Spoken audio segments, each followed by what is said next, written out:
Okay, back. Oopsies. I was going to say back to chapter 11, but that's not what this says. It's supposed to say chapter 11. 11:14. Yud Aleph Yud Daled. Be'in tachbulos yipol am uteshua barov yoetz. All right, do we have any of our, we don't have any of our usual starters here. Anyone want to tackle a translation? Without tachbulos. Yeah.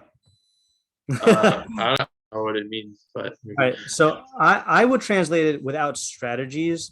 You see the Torah here translates it as direction or counsel. Okay, direction or counsel. Yipol am. The am will fall. Okay. And am will fall. I don't know. Yeah. Yeah. You say the, even though it doesn't say the people will fall. Or let's say nation, just because singular sounds better. Nation will fall. Okay. And it's a shua barov yoetz, and it will be saved. It will be saved.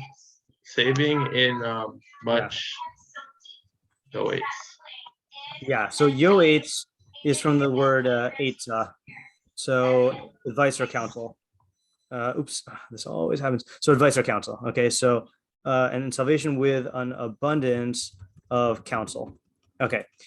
So there's no Metzudas Tzion, there's no Sadigon. Targum says something weird here. Not weird as in like, not that it's not weird in that it doesn't make sense. It's weird in that I don't know why he deviates from the regular translation. So he said, so be'in tachbulos, he translates it as be'asra deles medabra. So in a place without a leader, medabra is a leader.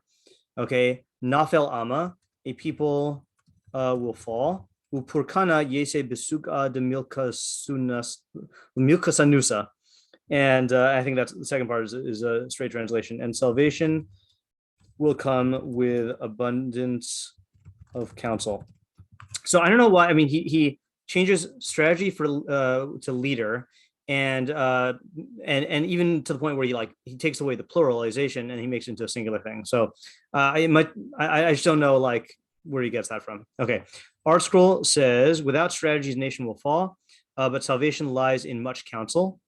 Okay, and they had to add the verb there. I just said is, but okay. And then Living Knox says when there is no strategy, a nation falls, but salvation comes with much planning. Alter says for want of designs, want here meaning like lack of, a people falls, but there's rescue through many counselors. Funny, he changes it to the plural at the end also. Okay, I think these are sufficiently the same that we can just delete these and go with our own thing. Okay, so we're already at the question stage here. All right, what are the questions? What's the difference between tachbulos and yoetz? Okay, what? Oops, hold on a second here. What, if anything, is the difference between tachbulos strategies? Oh, sorry. Well, I'm just not going to type it in. And yoetz. Yeah. And I say what, if anything, is the difference because this could easily just be a repetition of the same idea in different words. How crucial is abundance here? Meaning, is counsel not enough? Okay, that's a good question also. So I'm just going to start off with a generic way of asking it. What is significant about the term rove, abundant? Okay, abundant. Abundant. Okay. How crucial is abundance of counsel? Can you also ask like salvation from what? Yeah. Salvation from what? And part of the abundance question is like, is a parameters question, meaning like, right. Yeah, does it stop being true if there is less than abundance? What does this apply about what the is parameters of the idea? For example, is this pasuk, is this salvation only possible with an abundance of how do we translate counsel, and no less, or is it a quantitative thing? I'm just going to be loose there. Quantitative thing. Okay. Yeah. Also, is this like specifically for, it sounds like it would be for like a leader or someone in charge, but could we apply it to like daily Okay. lives? That's another good question. Right. Okay. So the pasuk is definitely talking. Oh, I can't type today. Is definitely talking about what do you call it? About a nation, but can the idea be applied elsewhere? If so, I'll put this in terms of parameters also. What are the parameters? Yeah, because you would think that advice is good everywhere, right? So like even when a nation is on stake. Right. And along that line of thinking, then is there significance to choosing this example then? If it is okay, right. Yeah, okay, that's a good question. I'm gonna put that in the same question, even though I could do a new one. But and if the idea can be extended, why focus on these particulars? Good. Can you also ask, like even a leader needs counsel, meaning who's the counsel for specifically? Okay, yeah. All right. So who is the counsel? And I'll say strategies also. Who is I'll say who's the counsel for? Yeah. Right. I mean, there's our classic definition questions of like, what does fall mean? Is it like only figurative, or is it literal? Right. Yeah. So let's put that before the salvation one. Oops. What does fall mean in this context? Also, like, what about the lack of strategies or counsel is causing the nation to fall? Okay, good. What is it about the lack of strategies that causes the nation to fall? And I'll say, I know this is not a powerful question, but I'll ask it just to get the gears turning. Like, is this guaranteed? In other words, is it definitely going to fall, or is it just a high probability? And we know that Mishlei does have both categories. Can I ask another question? Yeah. In the second half of the pasuk, where it's talking about the if you have an abundance of counsel, you'll have salvation. Yeah. What if you don't have an abundance, but you do have a leader? Is there a difference between just having a leader with like minimal counsel versus having abundance? Like what will you have that you won't have without an abundance? Okay, I'm gonna add that by just modifying this. I'm gonna say, or is there a sliding scale, and what is on either end of that scale? Yeah, Shafir, you're next. I think my question falls somewhere between Rice's question and Ariel's question. I mean, Rifki's question, sorry. Okay. And so yeah. I know that the fall and the like salvation is talking about on a national level, but is the strategies or like the council like individual strategies or national council? All right, that's good. So let's go with do I want to make that into one question? Yeah, I'm going to put that under here as another question, which is like, what form do these strategies and counsel take?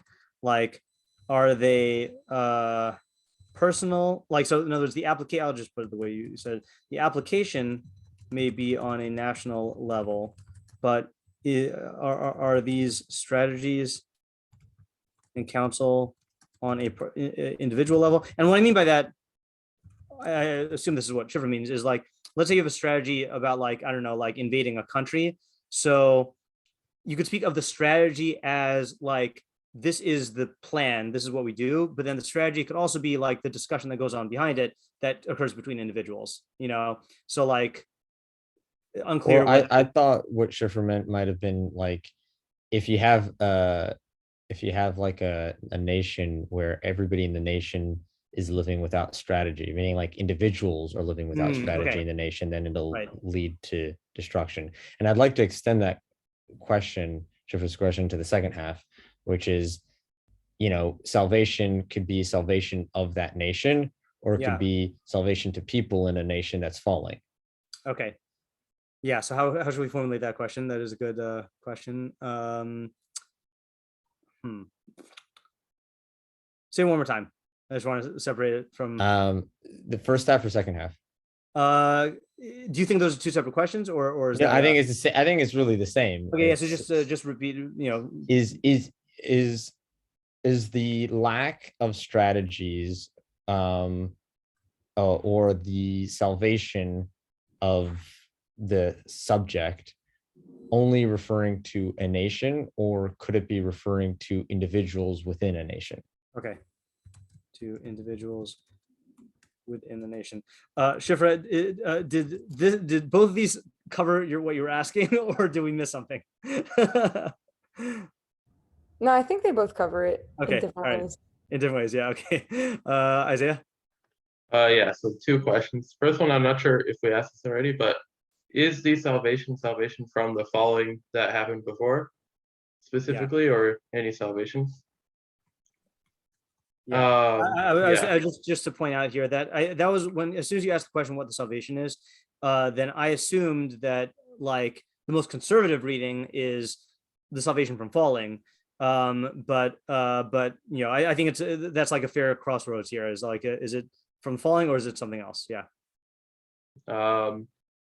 Sorry, I forgot my other question. Sorry. Something else. Yeah.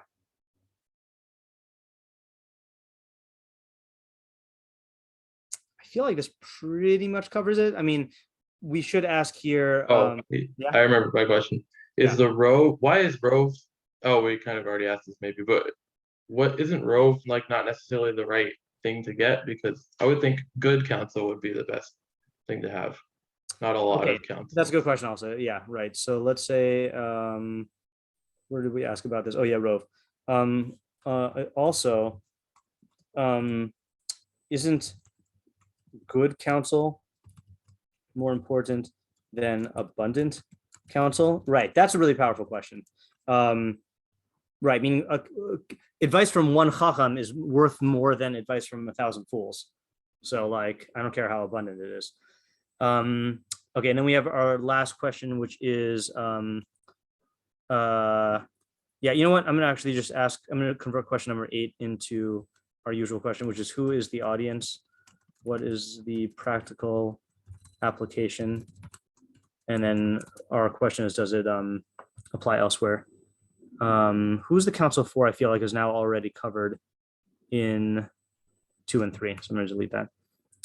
Okay. I just have like a slight clarification translation question, Sure. Which is that like we have counsel said twice, but like they're different words, right? So yeah, is that a fair move? Like, meaning like the only reason I typed this is because that was what the Alator dictionary says, and also in case this is a synonym, then having both of these here will be a an option to treat them as synonymous. Right. So I guess if it is a synonym, then like there's some question there is like why have those different words? Well, then I mean, I think you have 2 choices. Either it is a synonym and it means the same thing, in which case you can't ask that question, or it's not exactly a synonym and there's subtle right, a subtle difference. Right. Isaiah, that's just leftover hand from before. Okay. All right. I think we're ready for thinking, and we can interrupt if we need more stuff.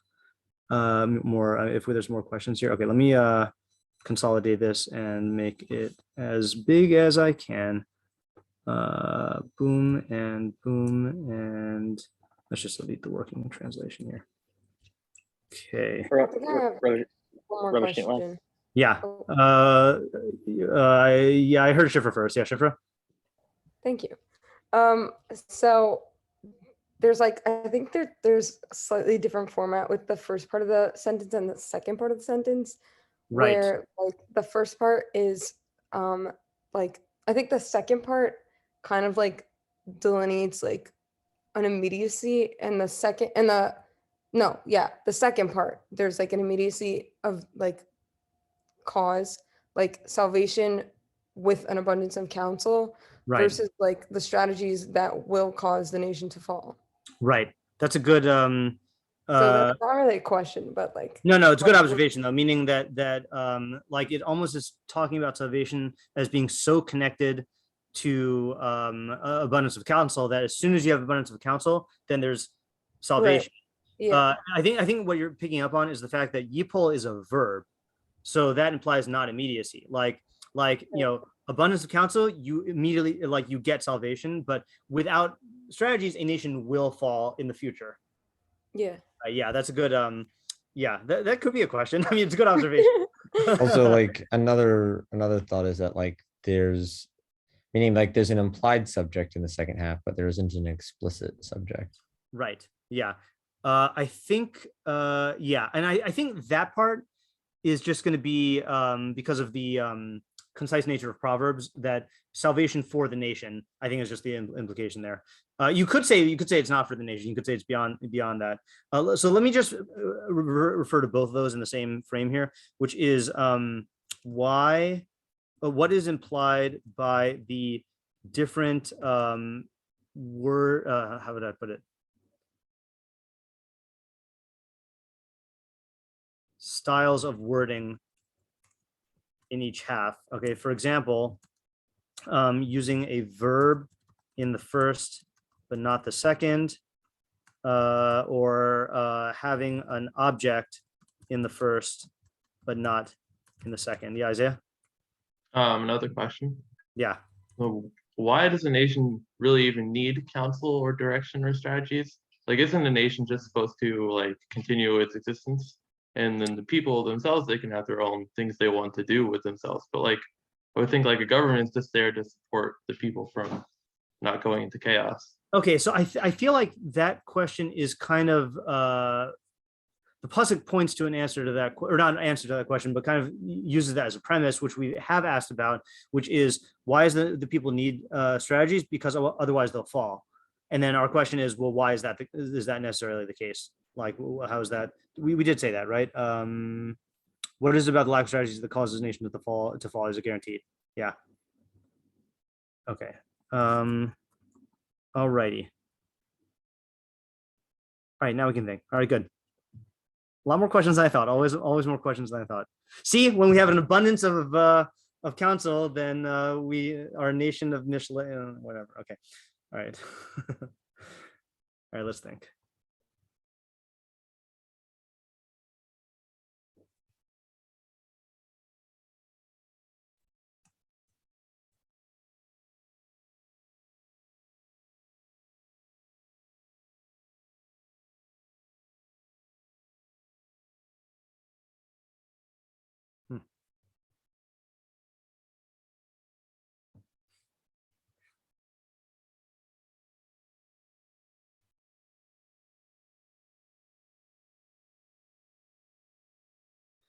Just another way of asking this question about the sliding scale here.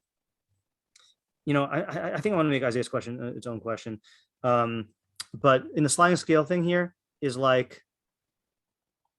what's in the middle, or what's the status of the middle?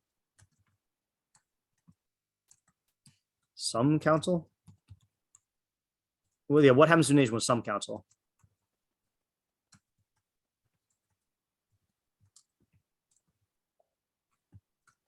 Are we ready for thought? Not quite yet. Okay. I mean, we're ready for thought. We're not ready for answers yet. I just want to think about it a little bit more. I got totally thrown off by the time. I didn't have as much time. I didn't give myself as much time to prepare.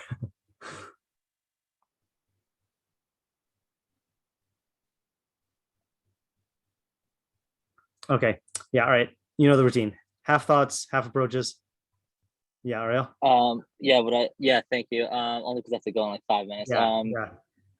I was thinking that the pasuk's coming to teach you about how to run a specific like a society, in every organization or company or nation or kingdom, whatever, needs a leader to guide them. Otherwise, it's like if you have the people running the country, you're gonna have a million different people with a million different ideas, and ultimately no one's gonna be able to come up with anything.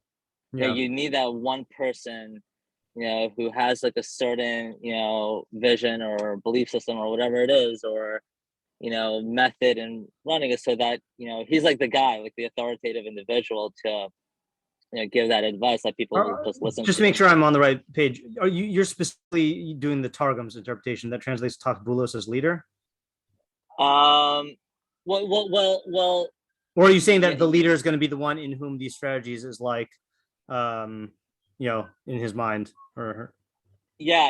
Like he's the one who's gonna, give. Yeah. Well, the counsel is the, the leader. Meaning the leader. Yeah, I'm gonna use Targums. Okay.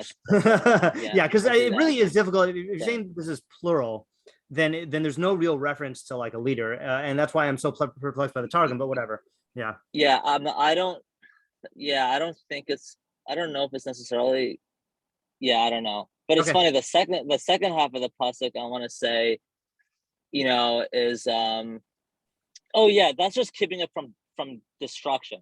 The first half of the pasuk. Okay. Right. Yeah. The second half of the pasuk it's a spectrum. Meaning, I like the one Isaiah's question. Salvation from what? You could say that like there are examples like like some companies buy out failing companies because of their own system that they use. They can literally revamp and turn the company 180 degrees, right? So that's because they have like leadership or their own counsel, and they do have they can't have a lot of individuals with a lot of good ideas, like they can bounce ideas off of each other, to figure out the best system, and it's not like a bunch of fools. It's like a bunch of smart people who can take it to the next level. Right. If you have like one or two, then you'll be limited, because it's great to have a group of people, coming up with several ideas. Okay, so let me just make sure I get all the individual pieces that you're saying here. So you're saying without a leader, people will fall, meaning that they're all just going to be operating individually on their individual basis, and there's nothing that's going to unify them, and there's certainly nothing that's going to like have a cohesive plan, because they're all just going on their own. Yeah. Great example, by the way, a shul without a rabbi. Okay.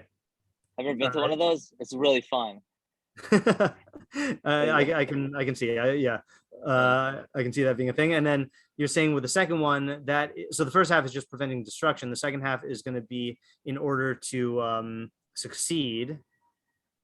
Yes. Yeah, the salvation to me still implies like averting disaster, though. That's what. Well, it could be averting, or I'm translating it a little loosely. It could be averting, or it could just be saving. I know, but saving means saving from something. Saving is not just I mean, even if you want to say it's saving from failure, I mean, the emphasis is still on avoiding the negative. I hear where you're trying to go. I don't know. Something is not satisfying to me about that. But okay, I hear the pieces. Yep. By the way, in my mind, for some reason, when I saw your camera, I feel like you're like out like burying a body or something like that. It's just, I don't know why. That's just the story I made in my head. Because the clock's changed. Yeah. Right. Okay, fine. I can't say too much information, but I gotta go. Okay. Yeah, I think it was because you was like, I gotta go soon. Yeah, that's fine. Okay, but I'm glad you could join us. All right. Okay. Anyone else have any partial ideas or answers? Yeah. Go ahead. So I guess I think that this pasuk is maybe telling you that, like, if a nation doesn't have, let's say, like an ideology or a certain goal that the entire nation is moving towards, then that's sort of like psychologically people find like a lack in that state, and maybe they feel like they aren't moving towards anything, and so that brings about a certain like restlessness, or I guess lawlessness maybe could come about from that. And so the salvation from that is to like come up with a goal for the nation, and then have everyone be working on it. Yeah. So I'm smiling because this is not a disproof of what you're saying, but there's another pasuk that fits in even better with what you're saying. I don't remember what the wording is in Hebrew, but it says, without a vision, then the nation falls.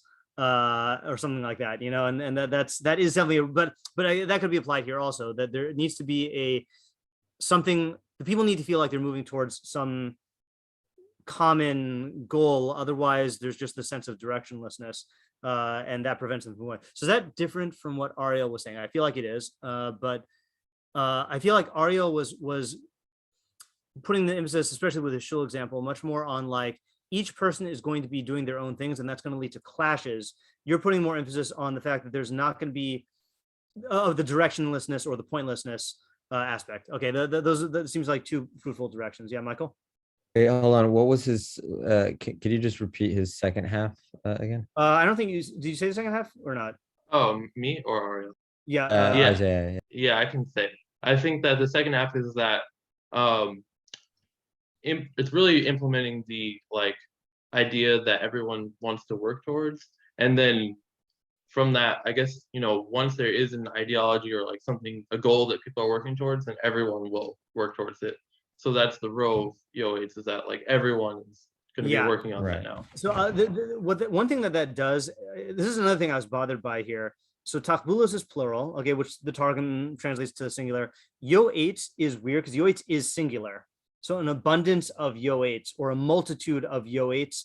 So I feel like the way that you're saying it right now does lead to a reading of like an abundance of people following one advisor or one direction, something like that. Yeah, right. That's why it's singular. Okay, yeah, Michael. Right. So a couple of things I noticed was that tachbulos and yoetz are two different concepts, first of all.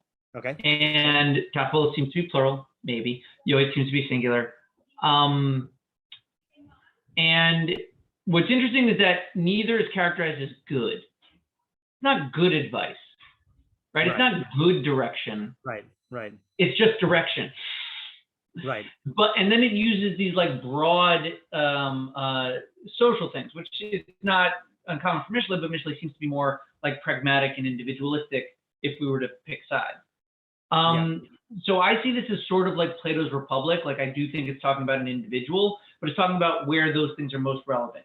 And when you're in charge of a nation, there are like multiple strategies, customs, norms, behaviors, whatever. And without those things, without those strategies, that's when the thing falls, because it's going to be anarchic. People are going to have different strategies. They're going to be in conflict. It doesn't work. So it is sort of saying it's taking a more humble approach in order to get to the concept of strategies. That strategies itself is good. Even though it's like a bad strategy, have a strategy. Have a few of them and apply them. Then it's commenting on strategy, and like within that context of planning, that you want multiple opinions, rov yoetz. And I think that the reason yoetz is singular, aside from bringing out that paradox and like bringing it up, is that it's creating a category of yoetz, have many different approaches. And I think it's specifically also salvation, because salvation is saying resolving a problem. Standard strategies all have blind spots and they lead to different problems. But if you have multiple views, that gives you the capacity to understand the problems. So that's when it saves you from meaning it's saying pluralism is good in the planning phase and planning is necessary or else you will be destroyed. Okay, so I really, really, really like I'm really starting to like this approach of the omission of good counsel or wise counsel seems to be the essence of the idea. That this is just the value of strategies, not necessarily good strategies, just strategies, and rov yoetz. I like that. I also like the idea that just in terms of the having a strategy is better than no strategy. That reminds me of a thing. I think my dad wrote an article about this once about like in medical emergencies. My dad was a doctor for a long time, and in the operating room, you're saying the best thing you can have is a good plan. The second best thing you could have is a bad plan, and then the worst thing you could have not plan. I'm thinking in terms of the pasuk. The best thing you could do is make the right decision. The second best thing you could do is make the wrong decision, and then the worst thing you could do is make no decision.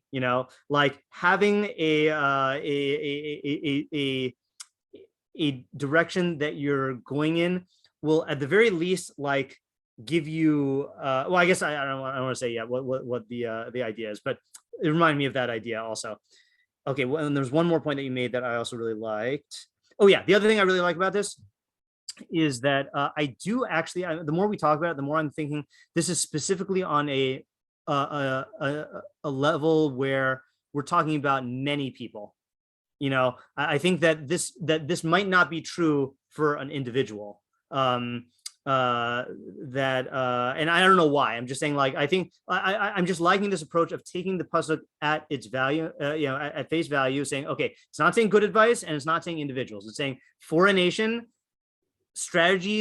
lack of strategies makes the nation fall. Abundance of strategies leads to salvation, and that's all you have to work with. And obviously, good strategies. An abundance of good strategies will be even better, but just strategies itself will lead lead to salvation. Okay, good.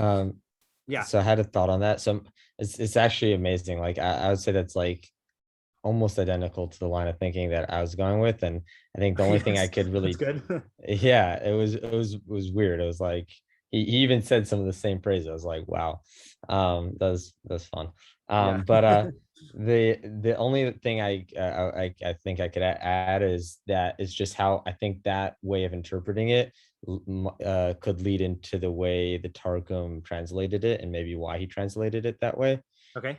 Because when you have like a group of people, often in order to give that group a strategy or a direction, you need to have a leader to choose a strategy.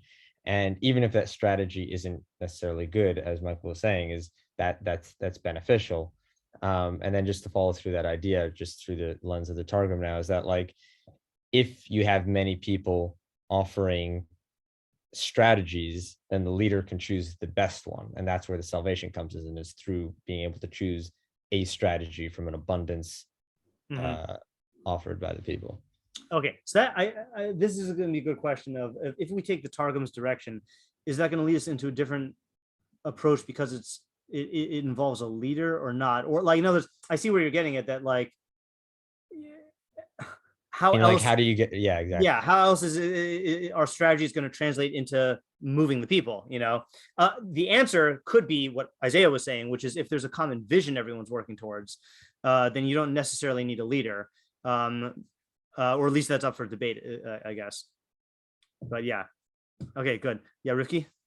Yeah, so I was also going to say something like very similar to what Michael was saying, but on like a much more like chill and like actually have level.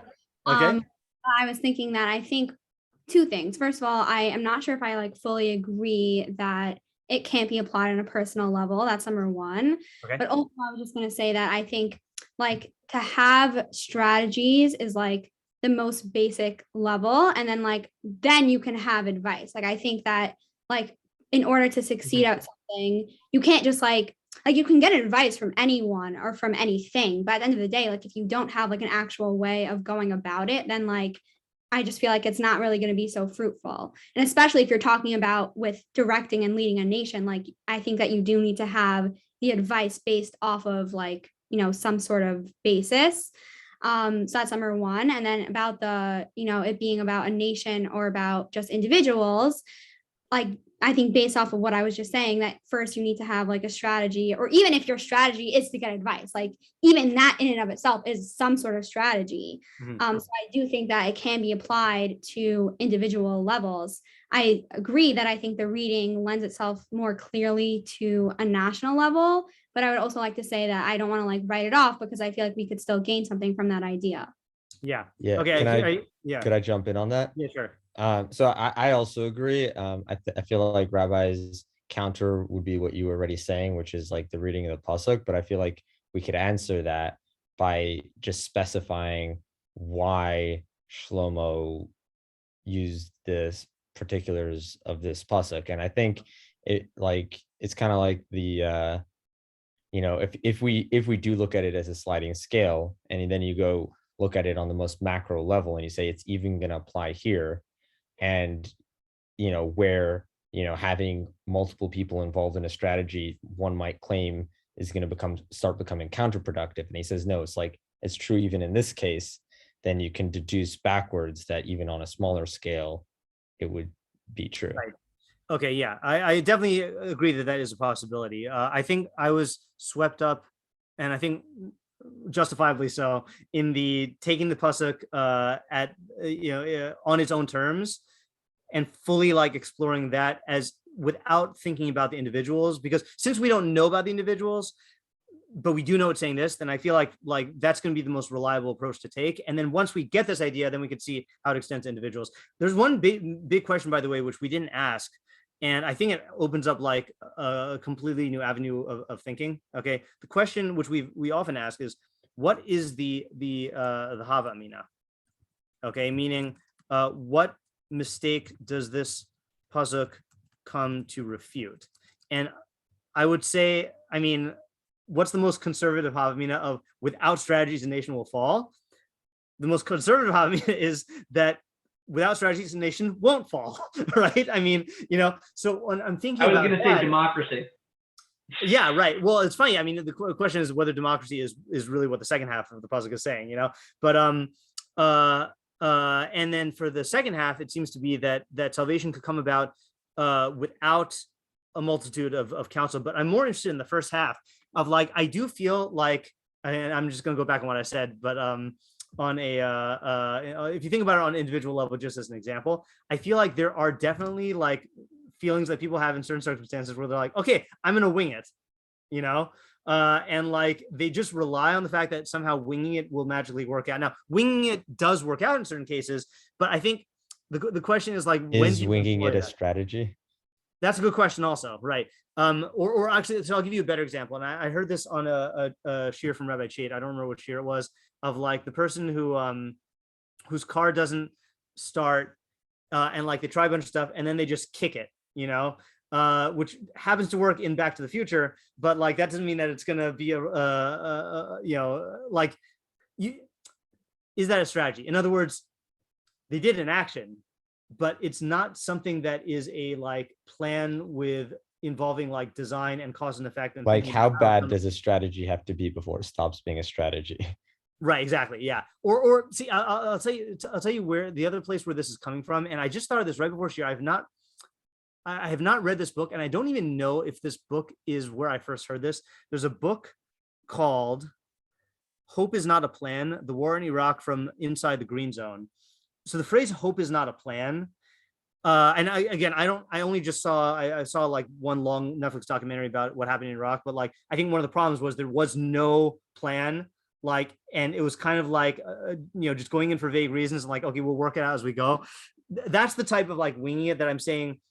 Maybe it'll work on an individual level, but I definitely don't think it'll work on a national level. Like you can't run a business that way. Like if you don't have any mission for what the business is trying to accomplish, or like a school or something like that, then it's just, and I don't know what that quality is that makes it not work when you're dealing with so many people. Yeah, so that was the line of thinking I was getting from just thinking about what the hava amina is about the first half. So it's interesting. Yeah, do you want to go first? Sure. I was just saying that it seems like you shifted to like the having a goal or having a vision, maybe like Isaiah was saying. And I think that there is a distinction, because if you go just very like let's say conservative reading again, it's like even if you have a goal, that's not enough. Like you have to, and maybe that's another hava amina, but like having a goal isn't enough. You need to have a plan or a strategy for getting there. So yeah, I guess a lot of this is going to depend on how we translate. Right. I was just going to say, because if you say direction, then if it means direction, then that's a different thing. True. Yeah, that's right. True. Yeah. Now the reason why I do think that strategy, the reason why I went to strategy as the better thing, is that in Mishlei, when it's talking about the goals of Mishlei, it says in the first parak that, and we've read this a lot of times, but it's good to read.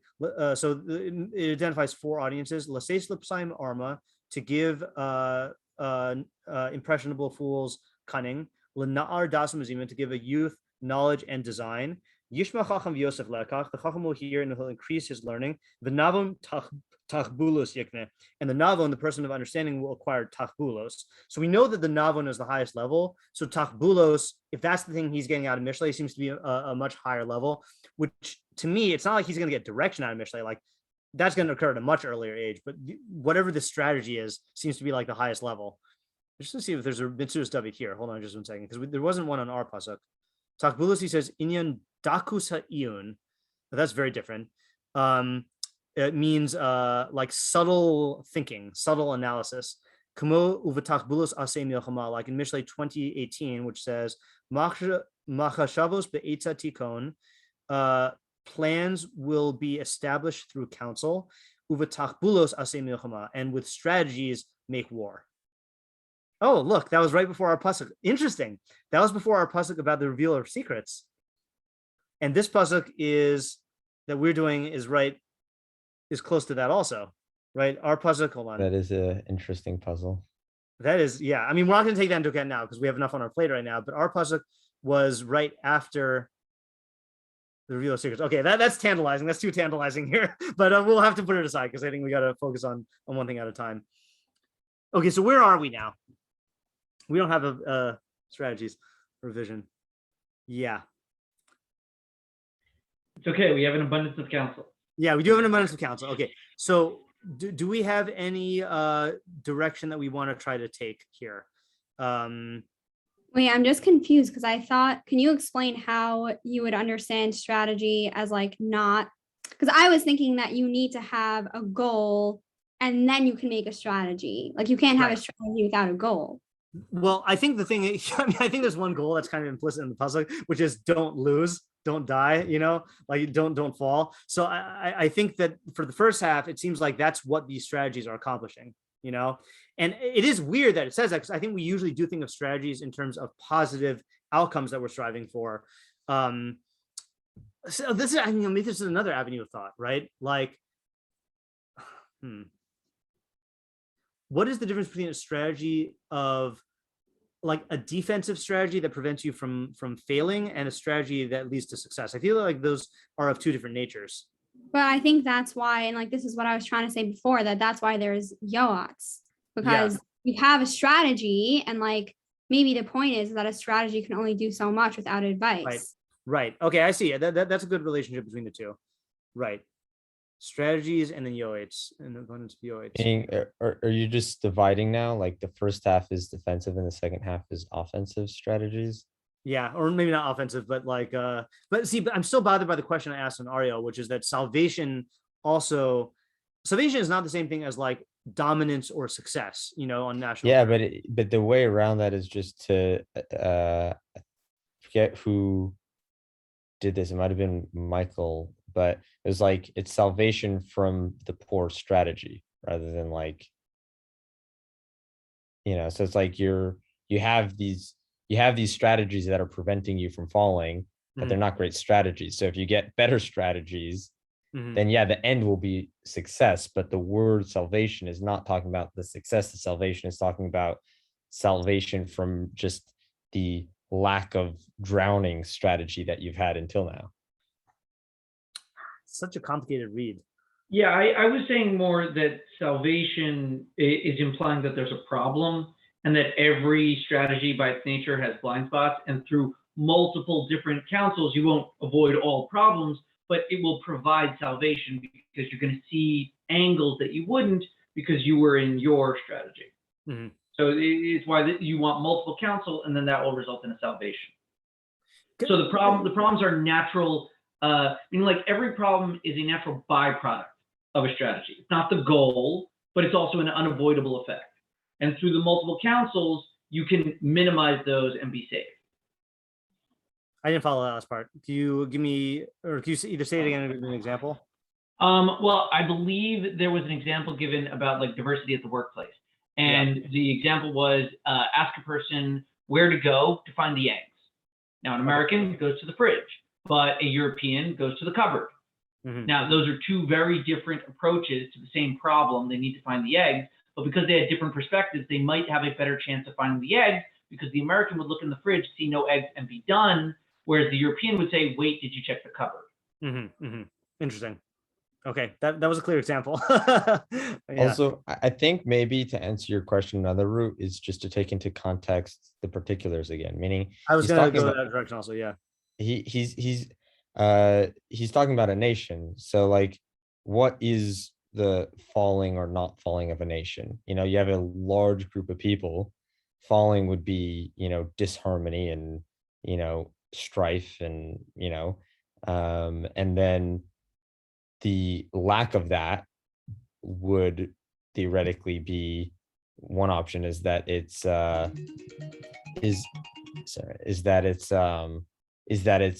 there's unity and that everyone's getting along and they're having a successful. I'm going to throw something out there which I think we have not seen, and you tell me if if we've been wrong this whole time, or and I'm right now, or if I'm reading into this. I don't think that the pasuk is talking to a nation. I think the pasuk is talking to a nation under attack. Okay, and I think those are the terms that the pasuk is using, is that this nation will either fall or be saved. If you're just talking to a nation in terms of like a startup, like I'm not startup, but if you're talking to a king about how to govern, then I don't think you use the terms fall or be saved. I think you talk about the terms of like, I don't know, like you might use fall, but you're going to use like success or something like that. But salvation and falling are terms of a nation that's being besieged or that's under attack. My challenge to that I would like want to hear, I guess, an answer to is that the salvation is coming from an abundance of counsel. Yeah. And like salvation from a country or a nation under attack, I feel like implies external salvation, like it's being saved. But like counsel seems more internal. So how do you then bridge that divide? Well, salvation is from an external thing, but that doesn't mean that the salvation has to come about through external stuff, right? Like we saved ourselves. So I mean, like, what's the example then?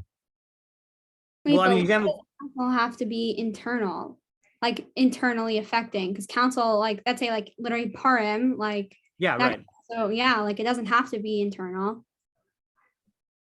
Right, but I mean, okay, hold on a second.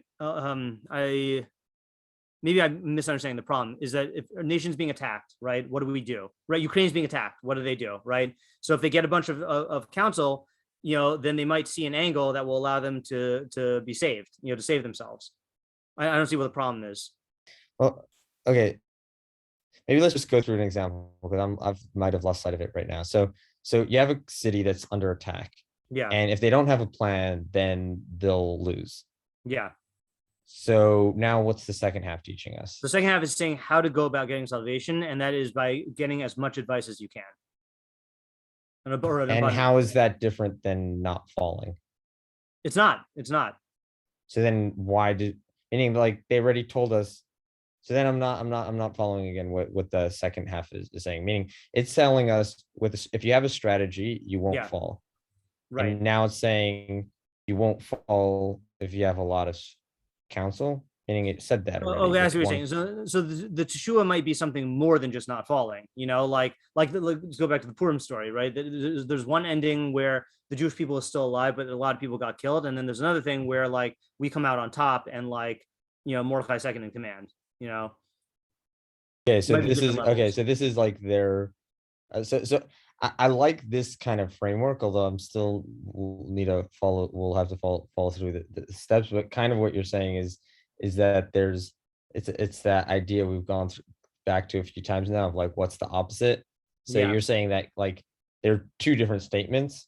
One is like the opposite of falling is like some middle ground, is like not falling, but like that's it. And then like the opposite of salvation is also just like it's not necessarily falling, it's a middle ground, and salvation is like better. Yeah. Now, and if you're wondering, well, why am I not asking my question that I asked on Ariel about how it sounds like I'm describing success? So that's what I'm accomplishing by saying that we're in a situation where we're under threat. Like that's why we're using the term salvation. That I was objecting to the fact that if Ariel was approaching it like the pasuk is telling you how to flourish and be successful, and if that's what the pasuk is telling you how to do, like that's the problem that this is solving, is we're not successful and we want to be successful, then don't use salvation. But if the context is that the nation is under threat or under attack, then salvation could be, then you could have like pulling us from the brink of death versus a full salvation, where we can. So I hear you, although I feel like to answer the Ariel route, like that same structure can be can be applied, I feel like. And to answer it, you could just say that like his view of society is that like there's a natural success or healthy society that exists, let's say idealistically. And then if you govern it without if you govern it without a strategy or direction, then that society will fall. And then to gain salvation from that falling is where that abundance of counsel comes in, and that is now reverting back to the default success. Right. Yeah, I hear that. I hear that. Yeah, I just am. I feel like I'm more solid footing with the first move of that I made, establishing the context. Yeah, Michael. Sorry, I saw your hand up for a while. I wanted to play out the conversation. Yeah, I'm like edging away or from what I was saying, but in terms of I feel like it is actually talking about a group, right? Yeah. I hear your argument about it being when a city is being besieged, like fair, but I do think it's talking about group dynamics. Part of that is the terms they have for Takbolas. Strategies is the one, like generalized one, but direction and counsel imply some kind of a group. There's got to be like two people. Right. And I think the plurality of opinions also indicates that we're talking about a group of people working together. Yeah, and I like that also. Don't have no plan in your group, like that won't work. Like for an individual, you don't exactly need a plan. Like MacGyver function. If you have like true will and you're like somewhat handy, you can go in there and wing it. That doesn't make any sense at all with two people or more. Right, because if everyone is winging it, then you just all like, exactly. I'm going to bump into you because my winging it isn't your winging it. I don't have total control over the organism. You need the planning. And that's the type of move I was looking for about how this is unique to a group. And again, we might still be able to apply the principles to human beings, but I think that's a solid thing for the first half. Yeah, and then like the plurality of opinions, it's an interesting kind of like dynamic. It's saying like if you're in a position of leadership or you're in a position of being a member of a group, one, there needs to be a plan. So like be that guy that raises his hand and says, there needs to be a plan. Doesn't have to be mine, it needs to be a plan. But then alternatively also says, we're gonna have the best plan if we have a lot of counsel. Right. Okay. So everyone listen up, everyone contribute, and then plan. Yeah, right. Okay, this is good. I mean, this is a very, very straightforward way of taking it. Let me just restate it, and then I'll call on you, Rifki. So this is only talking to groups, and the Havamina is, well, when I wing it, then this works. So let's all wing it, or I'm gonna wing it and you do whatever you do, but that's not gonna work. That's gonna clash. Blah blah blah. It's not.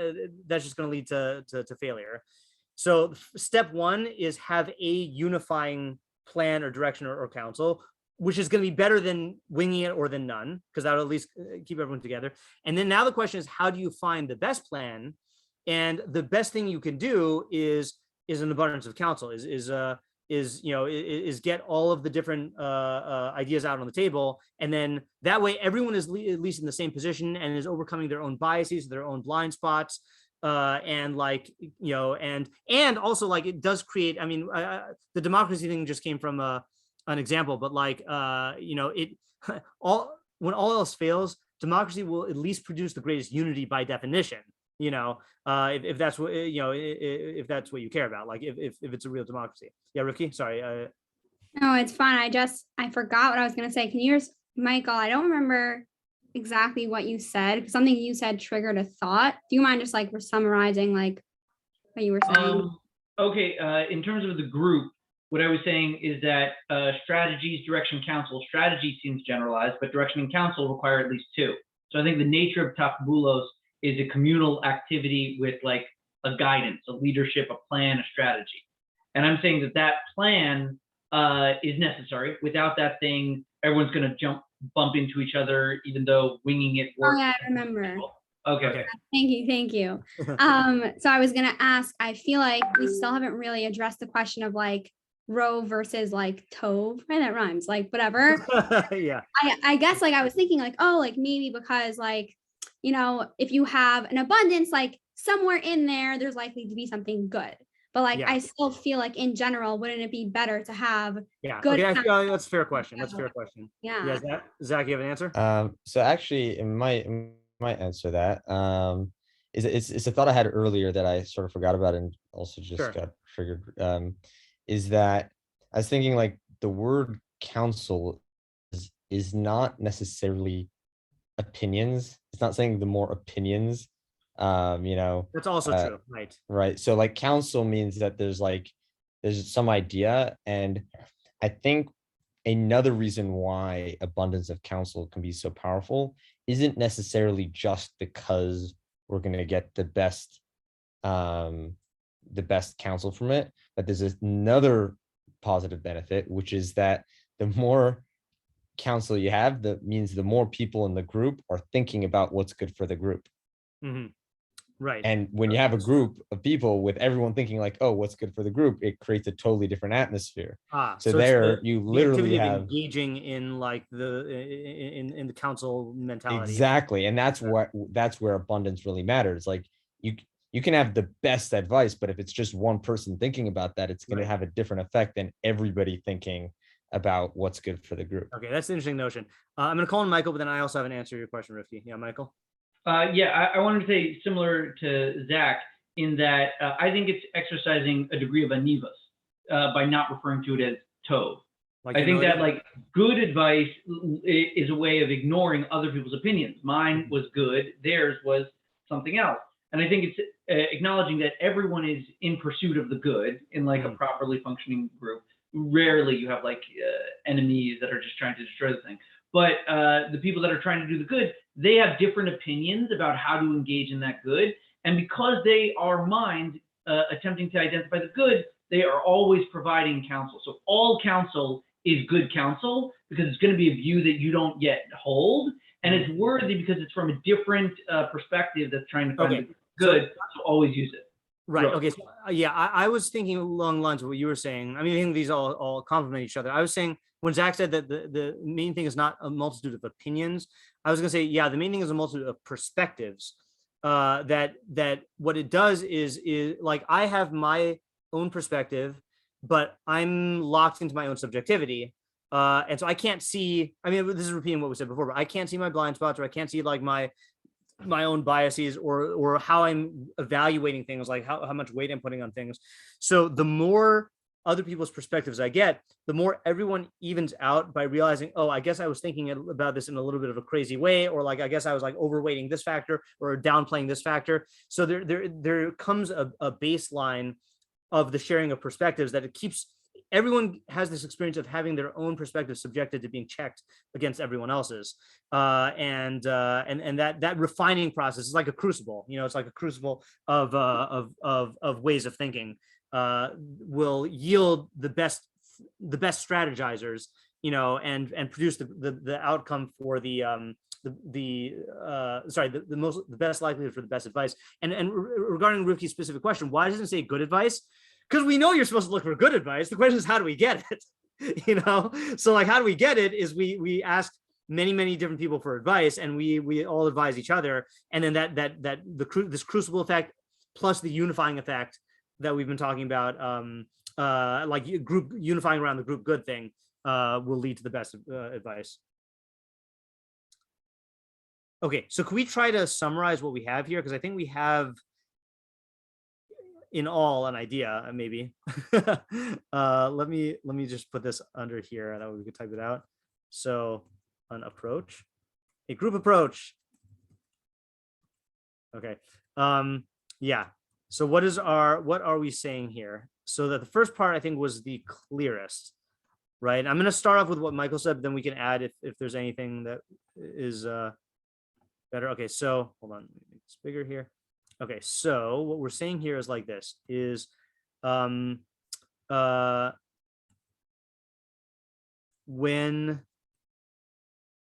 in a group, it might be tempting to stake out on your own and just do what you think is the best. The problem is that if everyone does this, then the group will collapse from disharmony and colliding heads. Okay, I'm not trying to be concise here. Okay, so therefore, step one is to have a common approach, right? So that at least there is unity. Okay. Step two is to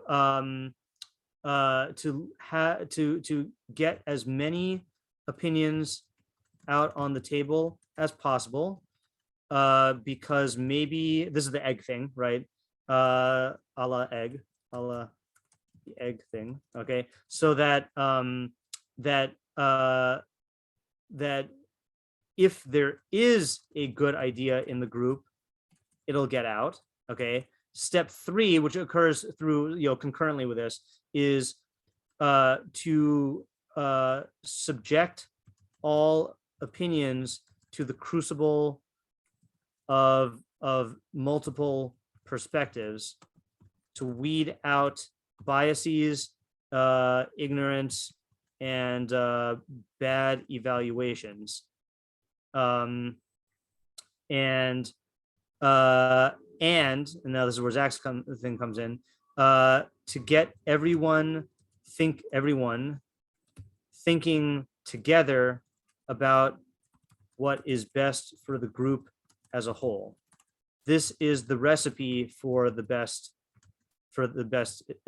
strategy. Am I missing anything? No, but I just wanted to comment. The crucible of multiple perspectives is awesome. I love that. Yeah. Yeah, I like that also. We got to do a like some sort of like fancy font. Yeah.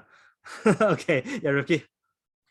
And now I know like we literally just came up with this like, cohesive idea, but I'm just wondering if we could talk about like, I guess what the parameters are and like how big of a group this can apply to, because I was thinking like it does say like speaking about a nation, but like I feel like thinking about like Israel when it was first created versus like let's say like America is like super different.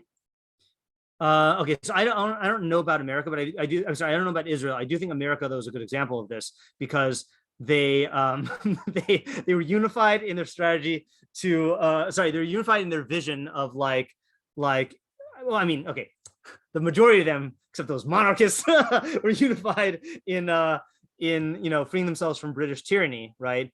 But then their vision for like what the country what the country would look like and what it would operate with was very, very like people were at odds with each other, but they did engage in this process, right? Of like putting their heads together and hearing everyone out and like having debates and stuff like that. And at the end of the day, and that's the thing, actually America's a good example because at the end of the day, not everyone is going to agree, but you will theoretically whatever could be the best like has a greater chance of getting out and rising to the top when you subject it to this process. Did you have something specific in mind with Israel that also, yeah.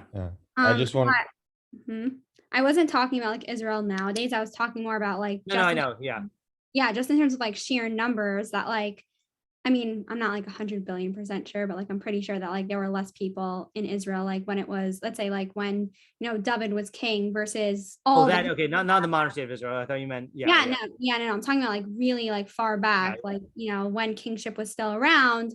Like I feel like that in my head was so much more smooth, and like obviously there were clearly we know from like Tanakh that there were problems, but I do think that like there was more cohesion, and like I'm just wondering if that's from Torah or if it's from just a smaller population, or also I'm really biased because like nowadays like with America everything is so polarized. I'm not thinking about like the creation because that is a good example, but I also don't know if in David's time there was more cohesion. I mean, people were trying to kill him and stuff, and a lot of civil war and the show of him.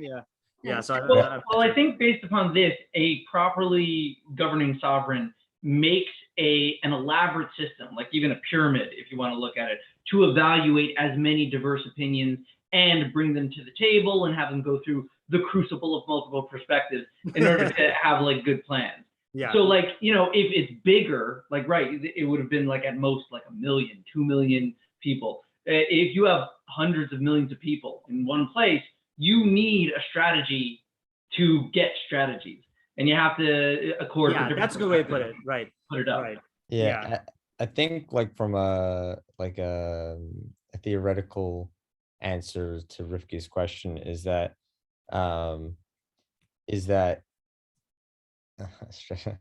Yeah, that's good. I like That's a good title. Yeah.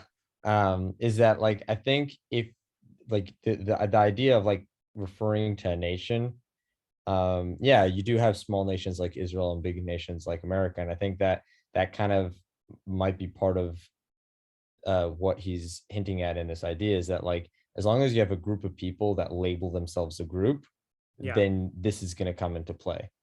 So if you just have a bunch of random people and they're not labeled as like we're this identity, then it might not be, that might be the edge of where this becomes relevant, you know? Right. Yeah. Okay, let's do this now. Let's see what the meforshim say. Okay, and I actually have not looked at many meforshim yet. When I was I just got to show you this just to how crazy it is.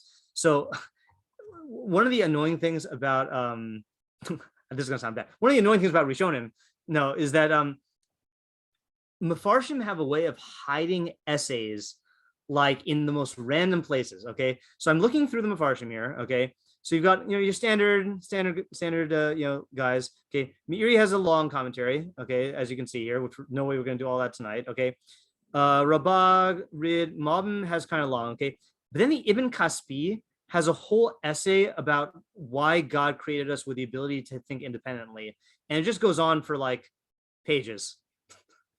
And like, that's a good find, though. I know it is a good find, and I just never would have gotten it. And he starts off with like vada achi, like no, my brother, and he goes into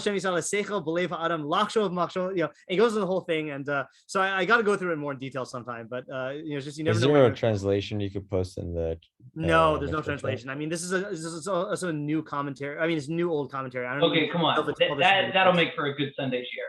Yeah, exactly. That's it. That's a good one. That's a deep area to go to. Definitely. All right, so let's start off with our trusty meforshim here. Matzudas David. Kasher lo yachashvu takbulos b'davar hamilchama. Oh, so he does say this is in war when they don't plot strategies in a matter of war. Az yipol ha'am b'yad sonav. Then the nation will fall into the hands of its enemies. Ulam barov yoetz krova hateshua. Oh, this is actually good. Sorry, hold on just a second. Sorry, I'll translate. But with an abundance of counselors, then salvation is close. So this is something you could do in war. Okay, there's three outcomes in war: you lose, okay, you don't lose, or you win. Okay, so for example, we know examples of losing, but just because Amalek is on my mind, with Amalek, the first time we fought against Amalek, we did not defeat Amalek, but we did drive them away. Like we didn't totally conquer them and make them to tributaries, So you can say that would be, perhaps that's what the salvation refers to, is like where you've vanquished your enemies to the degree where like you don't have to worry about them at all, So complete salvation. That's what we say in Purim. That was such a complete salvation that we didn't have to worry about our enemies. Yeah. So the only thing he looks like he's really doing here is, oh, by the way, krova also, he says it's likely, right? Krova hateshua. Krova here not meaning close, but meaning the salvation is likely, meaning you're not necessarily going to be saved, but it's your best chance. The main thing he did is just establish that this is about war, but he's not really filling in the details. Not that we'd expect him to, because he's Matzudas David. Okay, anyone see anything in there that I'm missing? Well, just I like the closeness that indicates that it's a spectrum. Right, that's true. Right. Yeah, she was close. It's not like this. This isn't like the path of tzaddik. It results in this. This is you'll get closer, but there's no surefire way to. Right. Yeah, and let's face it. I mean, if you're a nation, let's take if Klal Yisrael didn't have Hashem in the midbar, I mean, we were a nation of slaves. No one knew how to fight wars, right? So you can have as much yoetz as you want, and you'll have the best machinery for producing good strategies. But if none of you are, military strategists, then you're just not gonna you're not gonna succeed on your own. Yeah. Okay. Let's skip Sadigon. Let's do the Radak. I don't. So without strategies, nation will fall because they won't know how to guard themselves and to improve their affairs. Okay, so this does seem to be more along the lines that we started earlier on in the group of like a proactive like building of a functioning society. The fact he says latakin in yanam, you know, like getting their stuff in order. Uteshua brov yoetz, klomar brov ha'eta sheyisyait adam al ha'inyan sherote lasos vayisav yitain bo. So in an abundance of advice that a person takes counsel with about the matter that he wants to do, and then he debates about it. So he's putting it on a, I mean, this is stated on an individual level, right? That you yourself should get advice from a lot of people and debate with them about it. Yeah, I don't know what the context is according to him, because the first one is talking about people. Yeah. Right. So he's splitting it. He's saying one is about a group and one is about an individual. That's what the way he phrases it. It'd be weird if he said that though. I don't know. I don't know what to make of that. Okay, let's keep trawling for more. Rבינו Yona, and I'm going to read Rבינו Yona from my good Rבינו Yona because I didn't get a chance to look at this. I don't know if there's going to be any differences. By the way, maybe a way to make that work of the group and the individual is that is maybe a little bit to that idea we said at the end before, is like if everybody's thinking individually about like the good of the whole. So it could be that he's tying those two together. He's saying you know, if everybody is coming up for debate, then that is also how the whole gets their good strategies. Right. Yeah. By the way, that is a good organizational scheme for this, is having teams, right? That you have teams with groups of people who engage in this process on a smaller scale, and then refine their opinions in the crucible of perspectives, of multiple perspectives, and then voice their results to the other teams when they're ready, and then that's a very effective way to do it. Okay, I'm going to read Rבינו Yona again. If there, let me know if there's any drastic differences between what's on screen and what I'm reading here. Okay,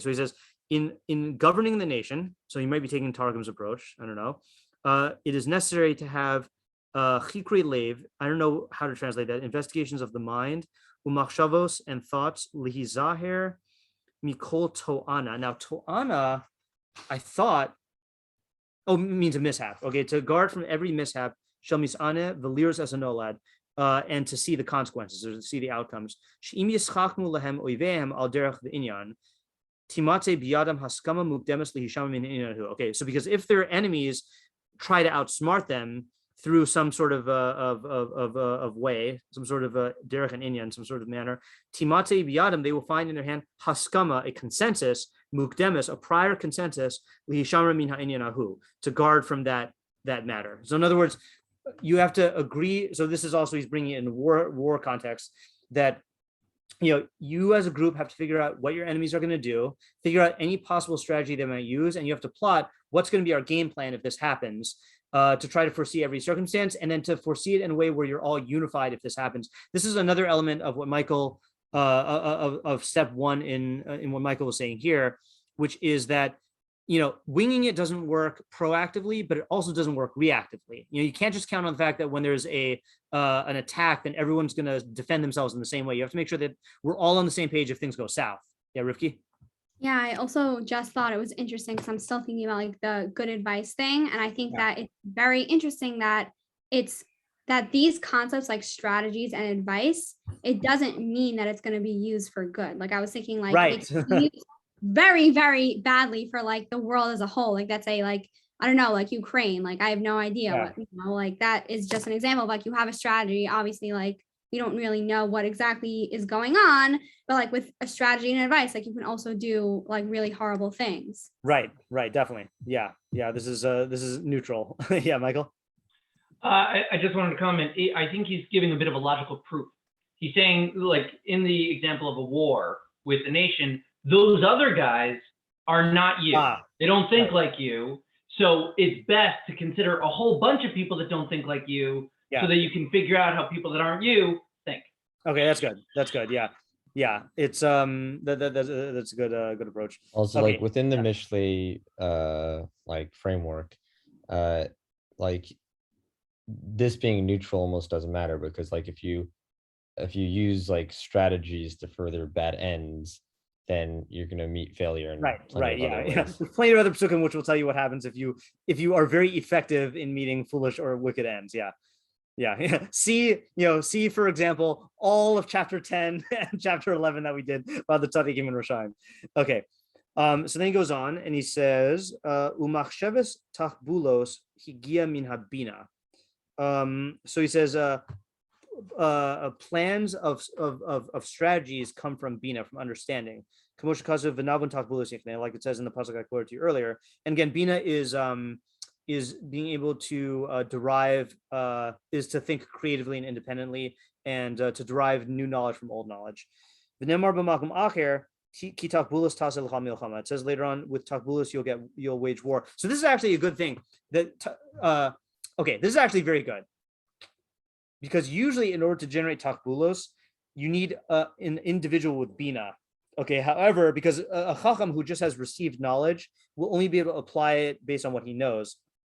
But when you combine different people with different strategies together, that will kind of force them into a position to make these distinctions and to make these comparisons and to arrive at bina on their own. Like this does not work with the egg example, because either the eggs are in the refrigerator or in the cupboard. But like, let's say I don't know, like let's say we know that the enemies are closing in on us, and I say we need to face them head on, and you say no, we need to do an ambush. So I have this approach, like, no, head on is the only way to face them, and you have this approach of an ambush. If we talk together, it's going to force us to see the parameters of, well, under what circumstances will my strategy succeed, and when will it not, and we'll be able to see, well, head-on attacks work under these circumstances, but not under these, or like an ambush will work this way, but here's a hole. So it will kind of generate bina, the results of bina, even though individuals don't have the bina there. This, Rifki, if you remember Rogerian arguments, that's the goal in that. Like find what the limits are of each person's opinion, and then see what goods can come from the combination. Okay.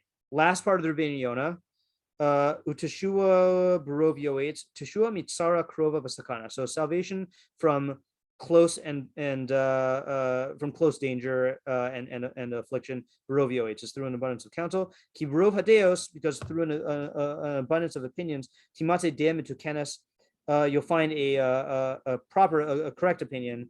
V'tetze haskama laora unachona, and then consensus will come to light in the proper way. So that is like what Michael's saying, is like if there is a good opinion, if there's no opinion among the good group, then you're doomed, right? But if there's a good opinion, then it'll come out. And since you're all working to find it, especially like what Zach was saying, that everyone's working together for the same goal, then you have the maximum chance of consensus. Yeah. Okay, good. Let's just see if there's another short one. I really want to do the me'iri, but it's so long. Okay, Rabag. Let's do Rabag. Due to the lack of taking strategies in war, yipol am biad sonehem, the people will fall into the hands of their enemies. By the way, I feel not that everyone is taking it that way, but I am feeling vindicated about my statement that this is about war. Ulam, and I think this is a good. Sorry, let me back up 1 second here. I'm gonna back up 2 seconds. I was talking to my chavrusa David Rindy about Amalek yesterday, and one of the things that we were that he pointed out is he said he never really thought about Amalek in the terms that it would have been perceived in at the time, which is, what is Amalek? It's tribal blood feuds. It's small scale tribes attacking other tribes. We were a small nation, a small tribe, that grew from a family, and Amalek was another tribe that came from our ancestors. We tend to think, we see the word milchama, and we tend to project all our notions of modern warfare onto that. And that's just not how Amalek was. And I feel like when we see like a pasuk and we see like certain terminology, it's very easy to like just jump into, we saw like, the people will fall, and we think about it in our first world way. Well, if America falls, what is that going to look like? Like it's going to come from disharmony and like collapse and like not success, like, but if we just look at the terms of people falling and salvation, and where are those, two alternatives, like it points to war. And so I think it just, another reason why having multiple opinions will be good is that we walk in with our biases from our own world experience. Okay. Anyway,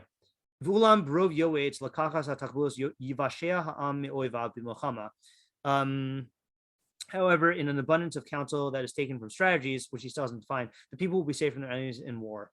Or this means, okay, good. I was hoping someone would take this as a metaphor. It says, or, Rivki, here's your individual level. Or this means that if you don't take advice to defeat the appetitive soul, meaning the part of you, the psyche, the emotions, yipul im barishta, yipul am barishta, the people will fall into its net. Rotzalomor evre ha'adam. So who's the nation of your inner kingdom? It's your limbs. It's your body. We've seen this much before.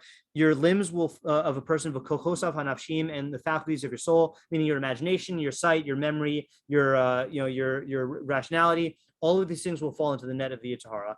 V'ulam, however, barov yoetz, with an abundance of counsel, tieh hateshua lazeh, there will be a salvation in this. Hateshua. Ulazeh hapirush yimashech pasuk haba acharav. All right, we can't go to the next pasuk because he's saying the next pasuk comes from this. But let's just go back to our pasuk and see if we take this metaphorically about the kingdom of the self. So without strategies, I mean, so what do you think if you're talking about the self, what do you think the strategies are here? I can see two broad possibilities: the strategies that prevent you from falling into the net of the Yetzer Hara. I mean, they could be literal strategies. Right. One is they can be literal strategies, like ways to outsmart the Yetzer Hara. Okay. The other possibility, and I if you're going to ask me how do I know this, I'll say I don't know. But who has the best strategies for thwarting the Yetzer Hara is the Torah itself. Like these are specifically, like in the mitzvos, there are strategies that are specifically made. There are the mitzvos are specifically designed to help on a universal level people to grapple with the Yetzer Hara and to escape it. So like I think there is I'm thinking this because of the winging it thing, because I think that there is a mistake I've seen people make a lot where like they feel like they're aware that there's a threat of a Yetzer Hara and they're like, okay, I'm just going to figure out how to do this on my own. When there are really like two good options. One is you go to the Torah and you on a basic level, like just follow the halachos, but like learn the ideas behind the halachos and behind the mitzvos and apply those to your situation. You don't have to reinvent the wheel when God gave you a wheel, And then the second thing is strategies from chachamim who can think, who know about the psyche and who are not biased the way that you are, And people do feel like they could just wing it. And for either out of pride or out of like laziness or whatever. And again, I'm not saying that the pasuk has to be talking about that. I'm just saying that that's like a common reason why you need to be told to like go to get strategies here. And then Teshua Barov Yoetz, what did he say for that? An abundance of counsel from Barov Yoetz. He didn't explain. Well, I mean, could it be like what you just said, like about rabbis, like if the Torah is like the strategy. Oh, that's good. That's good. Yeah, that's good, right? In other words, takbulos are the art of war, right? Like the strategy that have been recorded and like preserved as the wisdom in the for generals that everyone's always tapping into. That's the Torah, and then yoetz are like live advisors. Get as many of those as you can. But can we think about that a second? Like, sure. Why abundance? Yeah, before we think of it though, I want, now that we've done that, I just want to see the me'iri. I know I said we won't do the me'iri because he's too long, but I feel like me'iri is going to say something like this. So I just want to do this one part of the me'iri. It says, Ata yodea ki hamalchios shlosha. You know that there are three types of kingdoms. Melech HaMedina, king of the country. Umelech Babayis, king of the house. umelech beguf adam, and king of the body of a person ba'atzmo in himself. The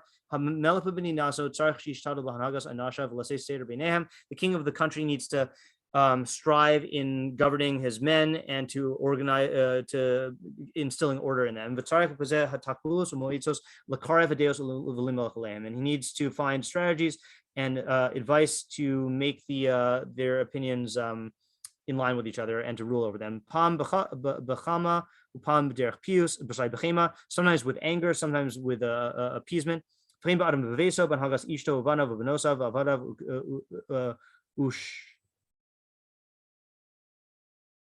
don't know what that. Oh, schirav and schirav, right? So when a person is running his household with his wife and children and servants and employees, let's say shalom v'seder b'nei, he needs to make peace among them. Same thing with the person on himself. This is what I wanted to get to. To rule over the parts of his body, his physical self, and to make some subordinate to others, and to behave towards each one as is appropriate to it, and to give each and every one of it what its portion is. And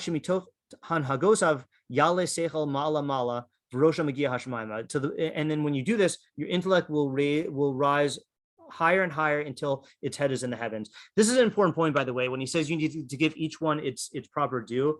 Like, it doesn't mean you just like rule your emotions with your intellect with an iron fist. Like, let's say, take a common example is like, you can't, let's say, okay, person should eat healthy, right? But like, for some people, they can't discipline their eating that much. They need a cheat day. And if you don't give yourself the cheat day, so then like there's going to be rebellion in the ranks, or if you're overworking yourself and you don't give yourself like a reprieve, so then you're gonna burn out, So it's not just a matter of like who's in control. It's a matter of who's in control, but who is best capable of giving the parts of yourself what they need in order to function healthily. Then they'll all pledge their allegiance to you because they'll know that they'll get the best for themselves once they listen to your intellect. Okay. Sorry. V'hinei Hashem nitzav alav, and God is standing at the top. Okay, so it's your limbs, your intellect, and then God on top. You need strategies and plans and advice for this. If you say that you're going to kill the evil king, that's killing your psyche, your yitar lashato immediately, that's impossible. Even if you rule over him, you need your psyche in order to preserve your physical body. You need to contemplate with thoughts and see what is it drawn after, and how and when, and weaken his power little by little until you can save the city with your chachma, city here being your body, yourself. I mean, so it repeats this mashal a lot in Koheles, and it looks like he just goes and reads all the psukim. Okay, good. All right, yeah. So Zach, what was the question you wanted to think about? It was the abundance of counsel. Of counsel, meaning, right? Yeah. Meaning, like, if it's about ruling over your body, right? Then what does abundance mean in this situation? Right. So you could say in line with the Me'iry now that, and this is going to sound really weird, but you do have to listen to what the parts of your body and your psyche need and factor them in. I don't know if that's advice though. That's just hearing them out. Can you simplify what the Me'iry said? Because I feel like there's yeah, sorry, that was a lot. Yeah, so the Me'iry is saying that just like a king needs to know his troops, the king is the ruler over the troops, right? But the king needs to know what they're capable of, what they're not capable of, what they need, when he should get angry at them, when he should like appease them and give them what they want, how much do you need to support them in order to make them happy and like on your side. So too with your body, your seichel needs to be on top, but you cannot just kill your emotions or rule them with an iron fist. You need to see, well, what do my different emotions need? Like there's a let's say like there's a competitive part of myself, well, if I let the competitive part of myself run wild, then I'll just work myself to death trying to like, beat my neighbors. But if I find a healthy outlet of like, where I can let myself compete in chachma or whatever, so then like I'm keeping that part happy and I'm channeling it to the good, or if I need to indulge in in like doing something like just like vegging out, like if you let that part rule over you, you're just never going to do anything productive. But if you work for a week and then you veg out on Motzei Shabbos, you make that part of yourself happy so that it can be recharged for the week, and then you go on. So you have to do it with chachma and slowly, not with force. And then Zach's asking, what's the think about this a lot when I work out. Yeah. I think sometimes it helps me to think of my body as a pet. Yeah. And that I should care and love for it and be aware of its needs. Yep. Yeah. That is a proper properly merciful way of looking at it. Yeah. Yeah. So Zach's question is, who is giving you the counsel here, right? And how is this factoring in? Right. And why is abundance necessary? Meaning rather than just counsel. Right. Yeah, I do want to preserve that move. Well, it might be saying a bit too much, but one, it seems like it's the soul. And I think it's more commenting on the capacity for the soul to analyze a problem from multiple angles. That's interesting. Right. Meaning if we are going to confine this to just the self, so then the only part of you that can generate advice is the soul. I mean, that can generate good advice, but you're saying that the soul can generate lots of advice. Really, the other parts of you are just going to generate advice. Like for example, I've studied many different philosophical schools. I can give a utilitarian answer. I can give a Christian answer, an Islamic answer, a Jewish answer. And those different approaches, granted, based upon me, I'm always going to be limited by me, but my mind is still capable of bringing many counsels and looking at it from different angles. Right. Which I think also, of necessity, you have to say for the communal situation, because if I wasn't able to consider positions other than my own, the plurality would be of no use. Because I would always just hold by me. Right. Also, it's interesting to think about, this isn't like an answer to Zach's question, but in terms of what the Meiri said, that in order for, let's say, the king to even get to that point, this applies to himself. Like you need this for it to apply to everyone else. Right. You can't rule over a kingdom if you're not ruling over yourself in this way. Exactly. Yeah. By the way, just a little plug for Achashverosh here. Okay. That we have to remember that there's a machlokas whether Achashverosh was a chacham or a fool, right? And so the Ralbag in the first parak of the Megillah, when he's going through the Toalos, through like the lessons we learn, he says we learn a lesson from Achashverosh in Midos.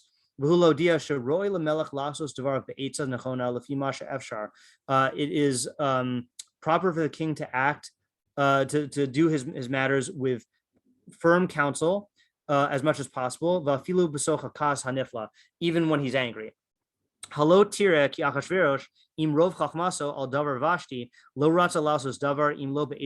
see that Achashverosh, with his great chachma regarding Vashti, did not want to act without advice first, through his advisors, his proper advisors. And the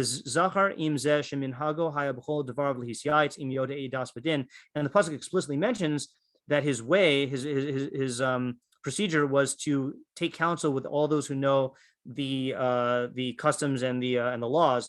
He took counsel with them in this matter. And there were also people who knew the times. That's astrologers, because they thought the astrology was real. Because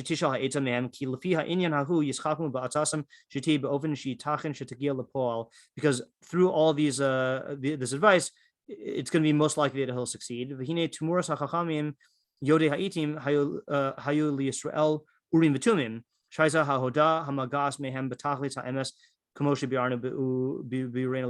so in place of astrologers, the Jews had the Urim V'Tumim, as we explained. Okay, I don't know what his shoot on the Urim V'Tumim is. Yeah. So again, I know this is not the conventional way of learning Achashverosh, but those who learn him as a chacham say that even though he was very angry and he had good advice, he stopped and said, "No, I'm going to talk to all my counselors first." Yeah. I also think there's an opinion that he was a Russia. Right. Yeah. The Midrash definitely says it's Russia. Right. Yeah. But that's interesting. That and it's a fair argument that some of the behaviors that Achashverosh engages in are good lessons for proper leadership. Yeah. I'm going to speak for Ariel, by the way, because Ariel said this to me like a dozen times. if you want a really, really good commentary that shows the Chachma of Achashverosh, read the Malbim, because the Malbim takes us through, all the way through his commentary, shows how Achashverosh was a political genius, didn't know anything about Haman's plot, and there's also an English Malbim, which makes it easier to read. So that's something I advise doing at some point in your life. Okay, I think let's continue thinking about this, and let's stop for now. I'm actually gonna summarize what we did, our idea, and then I apologize to Zach for not responding to the voice message in the Mishlei after party. So I'll make up for it by like talking about it right now. So first of all, summarizing what we came up with basically is that the pasuk is a strategy for how to obtain strategies when you're in a group.